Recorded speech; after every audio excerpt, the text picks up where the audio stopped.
ഒരുപാട് തവണ തന്നെ ജില്ലാ ഭരണകൂടവും നഗരസഭയും വിവിധ തവണ തന്നെ റെയിൽവേക്ക് നോട്ടീസ് കൊടുക്കുന്ന ഒരു സാഹചര്യം ഉണ്ടായി. ആ നോട്ടീസിനെ തുടർന്ന് പ്രവർത്തികൾ ചെയ്യാത്തതുകൊണ്ടാണ് അങ്ങനെ അവസാനമായി ഒരു കത്ത് കൊടുക്കുകയും അടിയന്തരമായി ചെയ്യണമെന്നുള്ള പറഞ്ഞുകൊണ്ടുള്ളൊരു സാഹചര്യം ഉണ്ടാക്കിയിട്ടുള്ളത്. അപ്പോൾ അതിൻ്റെ അടിസ്ഥാനത്തിലാണ് ഒരു ടെൻഡർ വിളിക്കുകയും ആ ടെൻഡറിൻ്റെ അടിസ്ഥാനത്തിൽ ഇപ്പോൾ കുറച്ച് ദിവസങ്ങളായി പ്രവൃത്തി ആരംഭിക്കുന്നു എന്നുള്ളതാണ് നമ്മൾ മനസ്സിലാക്കുന്നത്. സാങ്കേതികമായി റെയിൽവേക്ക് ഭൂമിയാണ്, അവിടേക്ക് നഗരസഭ ആവശ്യപ്പെടുന്നു. നഗരസഭയുടെ ജീവനക്കാരെ വെച്ച് മാലിന്യം നീക്കാമെന്ന് മുമ്പോട്ടൊരു പ്രപ്പോസൽ ഒന്നും വെച്ചിട്ടുണ്ട്. കഴിഞ്ഞ ഭരണസമിതിയുടെ കാലഘട്ടത്തിൽ ബഹുമാനായ Shri V K Prashanth MLA മേയറായിരുന്ന സമയത്ത് അത്തരത്തിൽ നഗരസഭ ഈ പ്ലോട്ടിനകത്ത് കയറി ശുചിയാക്കുന്നതുമായി ബന്ധപ്പെട്ടുകൊണ്ടുള്ള കേസും കാര്യങ്ങളൊക്കെ ഉണ്ടായിരുന്നു. അതിനെ തുടർന്നാണ് ആ വിഷയം നമ്മുടെ ബഹുമാന്യനായ പൊതുവിദ്യാഭ്യാസ തൊഴിൽ വകുപ്പ് മന്ത്രി അടക്കമുള്ള യോഗത്തിനകത്ത് പറയുകയും റെയിൽവേ തന്നെ ഈ പ്രവൃത്തി ചെയ്യണം, അത് റെയിൽവേയുടെ പ്രോപ്പർട്ടിക്കകത്ത്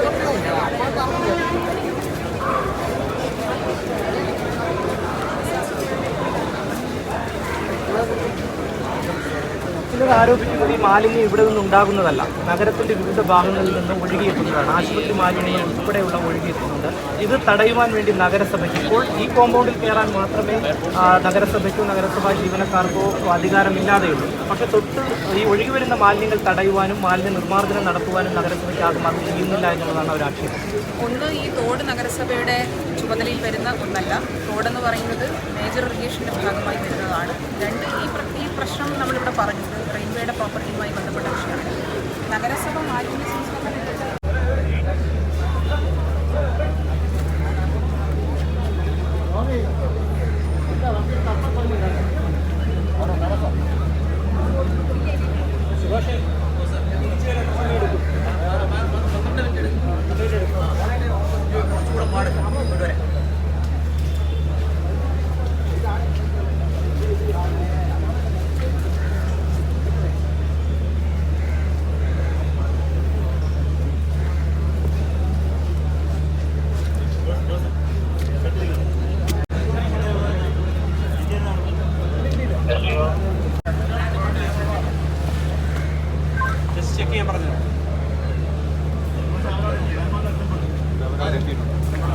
രാത്രിയിൽ എങ്ങനെയായിരിക്കും നമ്മൾ അടുത്ത പോസിബിലിറ്റി എന്താണെന്ന് നമ്മൾ നോക്കാൻ വേണ്ടി പോവുകയാണ്. അതിനുശേഷം എന്നുള്ളതാണ്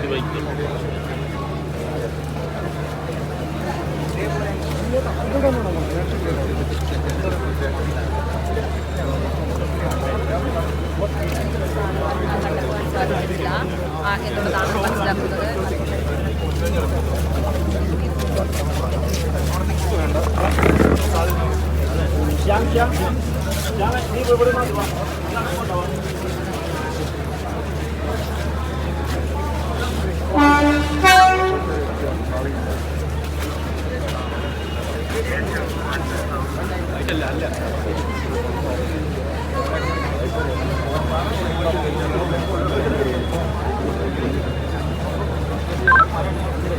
നമ്മുടെ ഹൈവി ടോപ്പ് ഒന്നാലുണ്ടാവണം. അവിടെ നിന്ന്